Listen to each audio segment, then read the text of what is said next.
ছত্রিশ শব্দটি আগামীতে দেশ শাসন করবে।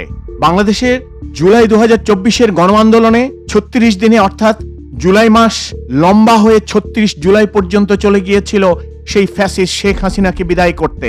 ফ্যাসিস্ট শেখ হাসিনাকে বিদায় করতে বাংলাদেশের সাধারণ ছাত্র জনতা মাত্র 36 দিন সময় নিয়েছিল। ভবিষ্যতে হয়তো কোনো ফ্যাসিস্টকে বিদায় করতে 36 দিন না, হয়তো 36 ঘন্টার বেশি লাগবে না। সেই জুলাই গণ আন্দোলনের যে রাজনৈতিক যোদ্ধা এবং তাদের পরবর্তী যে সংগঠন জাতীয় নাগরিক পার্টি, তারা আগামী নির্বাচনে জামায়াত ইসলামীর জোটে 10 দলীয় জোটের অংশ হিসেবে নির্বাচন করছে। যদিও তারা তাদের নিজস্ব ইস্তেহার ঘোষণা করেছে সেই 36 দিনের অর্থাৎ 36 জুলাইয়ের অথবা 36 দিনের রক্তক্ষয়ী সংঘর্ষের আলোকে, এবং তারা আগামীর বাংলাদেশ গড়ার প্রত্যয়ে 36 দফা ঘোষণা করেছে গতকাল। এই এনসিপির 36 দফা থেকে আপনি যা পাবেন, প্রথম দফায় বলছে জুলাই সনদের যে দফাগুলো আইন ও আদেশের উপর নির্ভরশীল তা বাস্তবায়নের সময়সীমা এবং দায়বদ্ধ কাঠামো তৈরিতে একটি স্বাধীন কমিশন গঠন করা হবে, অর্থাৎ জুলাই সনদ বাস্তবতার দিকে আগাবে। দ্বিতীয় দফায় তারা বলছে জুলাইয়ে সংগঠিত গণহত্যা, শাপলা গণহত্যা, বিডিআর হত্যাকাণ্ড, গুম ও বিচার বহির্ভূত হত্যা সহ আওয়ামী ফ্যাসিবাদের সময়ে সংগঠিত সব মানবতা বিরোধী অপরাধের দৃষ্টান্তমূলক বিচার নিশ্চিত করা হবে এবং একটি ট্রুথ অ্যান্ড রিকনসিলিয়েশন কমিশন গঠন করা হবে, যা খুবই যুগোপযোগী। এবং সেই শাপলা গণহত্যা থেকে শুরু করে জুলাই গণহত্যা কিংবা বিডিআর গণহত্যা, যেগুলোর বিচার আজ পর্যন্ত হয়নি, শুধু তাই নয়, অতীতের যত রকমের গণহত্যা হয়েছে তার সুষ্ঠু বিচার করার জন্য জাতীয় নাগরিক পার্টি এক হয়ে কাজ করবে। তৃতীয় দফায় বলা আছে ধর্মবিদ্বেষ, সাম্প্রদায়িকতা, সংখ্যালঘু নিপীড়ন এবং জাতি পরিচয়ের কারণে যে কোনো প্রকার বৈষম্যমূলক আচরণ, নির্যাতন এবং নিপীড়নকে প্রতিহত করতে স্বাধীন তদন্তের এখতিয়ার সম্পন্ন মানবাধিকার কমিশনের একটি বিশেষ সেল গঠন করা হবে। চতুর্থ দফা খুবই ইন্টারেস্টিং, হিসাব দাও।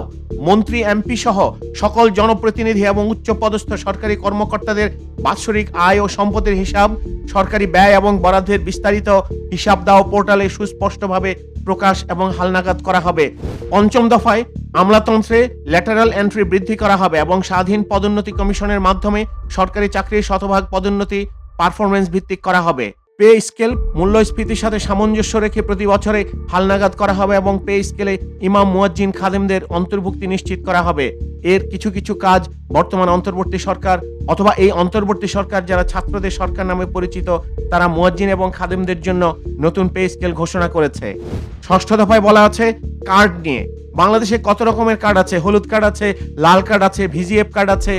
সব কার্ডের পরিবর্তে শুধুমাত্র এনআরডি কার্ডকেই সকল সেবার প্রাপ্তির জন্য ব্যবহার করবে। এইটা সবচেয়ে যুগোপযোগী সিদ্ধান্ত। এই বাস্তবায়নটা খুবই জরুরি। আমরা কোনো কার্ডের ব্যবসা দেখতে চাই না। আমরা দেখতে চাই এনআইডিধারী একজন ব্যক্তি তার কার্ডের মাধ্যমেই সকল প্রকার সুযোগ সুবিধা পাবে।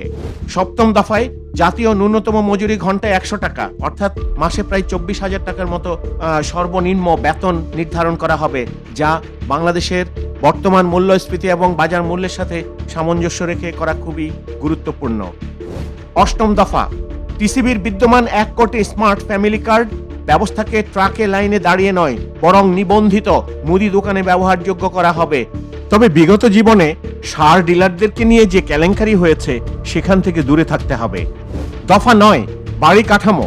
সুনির্দিষ্ট বাড়ি ভাড়া কাঠামো তৈরি এবং পাবলিক প্রাইভেট পার্টনারশিপ, ওয়াকফ, সুকুক ভিত্তিতে সামাজিক আবাসন প্রকল্প গড়ে তোলা হবে। আমাদের বিগত সরকারের দরবেশ এই সুকুক বন্ডের মাধ্যমে হাজার হাজার কোটি টাকা লোপাট করেছে। আমাদেরকে সতর্ক থাকতে হবে, সজাগ থাকতে হবে।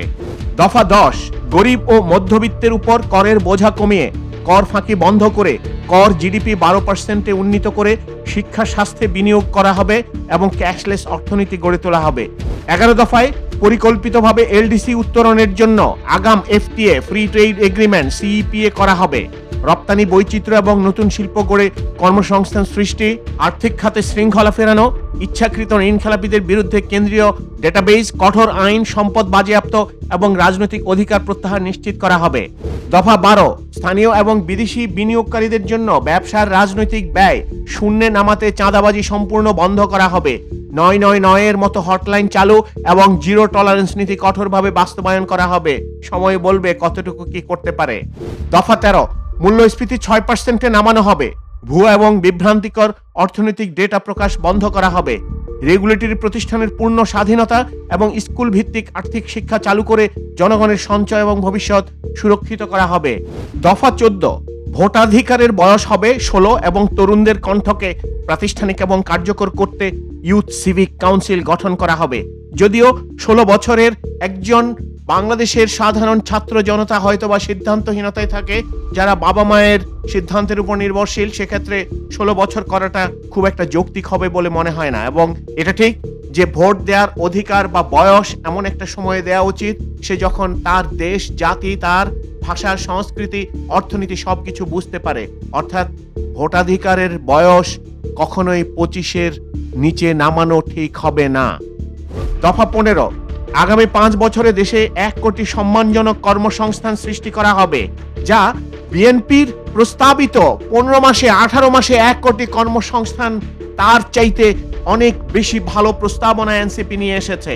এসএমই খাতে ক্যাশফ্লো ভিত্তিক ঋণ, নারী ও যুব উদ্যোক্তাদের জন্য 10,000 কোটি টাকার তহবিল, নিবন্ধন খরচ সহ এবং প্রথম 5 বছরে করমুক্তি নিশ্চিত করা হবে।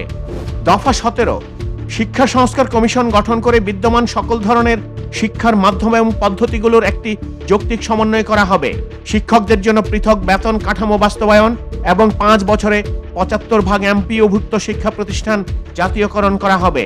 দফা 18, উচ্চশিক্ষার সাথে কর্মক্ষেত্রে সংযোগ স্থাপন করতে স্নাতক পর্যায়ে 6 মাসের পূর্ণকালীন ইন্টার্নশিপ বা থিসিস রিসার্চ বাধ্যতামূলক করা হবে, যা খুবই জরুরি। কারণ বাংলাদেশের শিক্ষা ব্যবস্থা তাত্ত্বিক শিক্ষা ব্যবস্থা, এই তাত্ত্বিক শিক্ষা ব্যবস্থায় এই চতুর্থ শিল্প বিপ্লবের সময়ে কোনো কিছুই অর্জন করা সম্ভব হবে না। দফা 19, প্রবাসী গবেষকদের সিনিয়রিটি এবং ল্যাবের জন্য এককালীন ফান্ডিং দিয়ে রিসোর্স ড্রেইন ব্যাক করা হবে। এখানে কম্পিউটেশনাল গবেষণায় বিশেষ গুরুত্ব আরোপ করার জন্য একটি ন্যাশনাল কম্পিউটিং সার্ভার তৈরি করা হবে। দফা 20, বিশেষায়িত স্বাস্থ্যসেবা জোন অর্থাৎ স্পেশালাইজড হেলথ জোন গড়ে তুলে বিদেশে মেডিকেল ট্যুরিজমের বিকল্প তৈরি করা হবে। দফা 21, দেশের প্রত্যন্ত এবং দুর্গম অঞ্চলে সার্বজনীন জরুরি চিকিৎসা সেবা নিশ্চিতের জন্য pre hospital automated ambulance service, emergency paramedic response team এবং সকল বিভাগীয় এবং জেলা পর্যায়ের হাসপাতালে অত্যাধুনিক ইমার্জেন্সি ডিপার্টমেন্ট গড়ে তোলা হবে। প্রতি জেলা হাসপাতালে অন্তত একটি অত্যাধুনিক সুবিধা সম্বলিত আইসিইউ এবং সিসিইউ এর ব্যবস্থা নিশ্চিত করা হবে। দফা 22, প্রত্যেক নাগরিকের জন্য এনআইডি ভিত্তিক ডিজিটাল হেলথ রেকর্ড এবং কার্যকর রেফারেল সিস্টেম গড়ে তোলা হবে। পর্যায়ক্রমে সকল নাগরিককে ন্যাশনাল হেলথ ইন্স্যুরেন্সের আওতায় নিয়ে আসা হবে। দফা 23, নারীর ক্ষমতায়ন বাড়াতে নিম্নকক্ষে 100টি সংরক্ষিত আসনে নারী প্রতিনিধিদের সরাসরি নির্বাচনের ব্যবস্থা করা হবে। দফা 24, সকল প্রতিষ্ঠানে পূর্ণ বেতনে 6 মাস মাতৃত্বকালীন এবং 1 মাস পিতৃত্বকালীন ছুটি বাধ্যতামূলক করা হবে। সরকারি কর্মক্ষেত্রে ঐচ্ছিক পিরিয়ড লিভ চালু করা হবে এবং ডে কেয়ার সুবিধা বাধ্যতামূলক করা হবে। দফা 25, উপজেলা ভিত্তিক বিকেন্দ্রীকৃত কাঠামোতে স্যানিটারি সামগ্রী সহ প্রয়োজনীয় নারী বান্ধব স্বাস্থ্য সামগ্রীর সরবরাহ নিশ্চিত করা হবে। এই কর্মসূচির আওতায় উপজেলা স্বাস্থ্য কেন্দ্র এবং সরকারি স্কুল ও কলেজে সরাসরি বরাদ্দ দেওয়া হবে। দফা 26, একটি ডায়াসপোরা ডিজিটাল পোর্টাল গড়ে তোলা হবে, যেখানে পাসপোর্ট, এনআইডি, জন্ম নিবন্ধন, কনসুলার সেবা, বিনিয়োগ ইত্যাদি সবকিছু অনলাইনে করা যাবে। বিমানবন্দর এবং দূতাবাসে হয়রানি এবং দুর্ব্যবহারের বিরুদ্ধে কঠোর মনিটরিং চালু করা হবে। দফা 27, প্রবাসীদের পাঠানো রেমিটেন্সের পরিমাণের বিপরীতে বিনিয়োগ ও পেনশন সুবিধা এবং বিমানে রেমিক মাইলস নামে ট্রাভেল মাইলস প্রদান করা হবে। দফা 28, প্রতিবন্ধী এবং পিছিয়ে পড়া জনগোষ্ঠীর শিক্ষা, স্বাস্থ্য, কর্মসংস্থান, ভোটাধিকার, দক্ষতা উন্নয়ন এবং সামাজিক সুরক্ষা নিশ্চিত করা হবে। দফা 29, ঢাকা ও চট্টগ্রামে একক কর্তৃপক্ষের আওতায় সমন্বিত গণপরিবহন ব্যবস্থা করা হবে এবং মালবাহী ট্রেন বাড়িয়ে সড়ক পথে ট্রাকের চাপ কমানো হবে। দফা 30, দূষণকারী ইটভাটা বন্ধ, পরিচ্ছন্ন যানবাহন এবং সবুজ প্রযুক্তি নিশ্চিত করা হবে। 5 বছরে বিদ্যুতের অন্তত 25% নবায়নযোগ্য উৎস থেকে উৎপাদন এবং সরকারি ক্রয়ে 40% ইলেকট্রিক ভেহিকেল চালু করা হবে। দফা 31, দেশের সকল শিল্প কারখানায় ইফ্লুয়েন্ট ট্রিটমেন্ট প্ল্যান্ট বা ইটিপি স্থাপন বাধ্যতামূলক করা হবে এবং এর ব্যয় কমাতে কর ও আর্থিক প্রণোদনা দেওয়া হবে। শিল্প দূষণ, নদী, খাল দখল এবং পরিবেশ ধ্বংসের বিরুদ্ধে কঠোর আইন প্রয়োগ করে জিরো টলারেন্স নীতি বাস্তবায়ন করা হবে। দফা 32, এনআইডি ভিত্তিক যাচাইয়ের মাধ্যমে কৃষকের কাছে সরাসরি ক্যাশব্যাকের মাধ্যমে সার, বীজ এবং যন্ত্রে ভর্তুকি দেওয়া হবে। দফা 33, দেশীয় বীজ গবেষণা, সংরক্ষণ এবং বিতরণ সক্ষমতা বৃদ্ধি করে শুধু খাদ্য নিরাপত্তা নয়, খাদ্য সার্বভৌমত্ব নিশ্চিত করা হবে। খাদ্য ভেজাল বিরোধী অভিযান জোরদার করে কঠোর শাস্তি নিশ্চিত করা হবে। ভারতের সাথে সীমান্ত হত্যা, আন্তর্জাতিক নদীসমূহের পানির ন্যায্য হিস্সা, শেখ হাসিনা সহ আওয়ামী সন্ত্রাসীদের ফিরিয়ে আনা, অসম চুক্তি সহ সকল বিদ্যমান ইস্যুতে কূটনৈতিক ও রাজনৈতিক সর্বোচ্চ পর্যায়ে দৃঢ় ভূমিকা নেওয়া হবে এবং প্রয়োজনে আন্তর্জাতিক সংস্থা এবং আদালতে যাওয়া হবে। দফা 35, দ্বিপাক্ষিক এবং বহুপাক্ষিক কূটনীতির মাধ্যমে রোহিঙ্গা সংকট মানবিক সমাধান এবং আসিয়ানে যুক্ত হয়ে দক্ষিণ পূর্ব এশিয়ার দেশগুলোর সাথে সম্পর্ক উন্নয়ন করা হবে। দফা 36, সশস্ত্র বাহিনীর জন্য রেগুলার ফোর্সের দ্বিগুণ আকারের রিজার্ভ ফোর্স তৈরি করা হবে।